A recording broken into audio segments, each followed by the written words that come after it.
Alexa TV presents in 3, 2, 1, Dateline Schools with your host, Terry Harrington. A community supports its local schools in a variety of ways, and here in St. Clair County, we are fortunate to have the Community Foundation of St. Clair County that provides a wealth of support for our local schools. So this week on Dateline Schools, we will learn about the Community Foundation of St. Clair County as we talk with CEO and President Randy Maiers.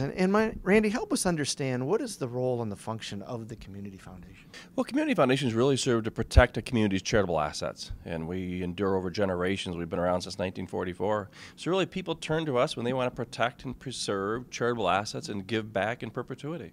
I know for many of us, especially my generation, the thing we equate to the Community Foundation is Memorial Stadium and the great facilities we have for high school athletics, but it's a lot more than that, isn't it? Yeah, the long-timers, though, they remember Memorial Stadium. That was the very first project back in the 1940s.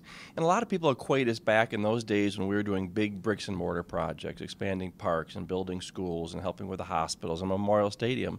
These days, it's a little bit of everything. It's programs, it's buildings, it's facilities, it's whatever community members value and care about. So how did this organization get started back in the 40s?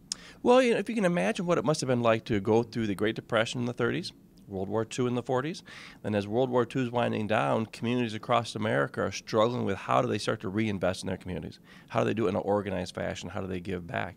And that's really gave birth to this Community Foundation. And we've been fortunate that it's been able to grow since, right? Yeah, we're one of the oldest community foundations in Michigan, actually, at 71 years old now, going on 72. And it continues to benefit and give back and just allow donors and residents a chance to say thank you to their communities. What do you attribute the longevity to? Great board members, great volunteers, donors that just love giving back. And, you know, we've been blessed with multi-generational involvement. We have moms and dads and grandmas and grandpas and aunts and uncles and kids involved. And it just passes down from one generation to the next. And my guess is that really speaks volumes for our community, doesn't it? It really does. I mean, you know, around Michigan, Grand Rapids gets a lot of recognition for their philanthropy. But here in Port Huron, even though we're not a wealthy community in St. Clair County, the handing down generation to generation, the giving back, the passion for supporting our local communities is outstanding.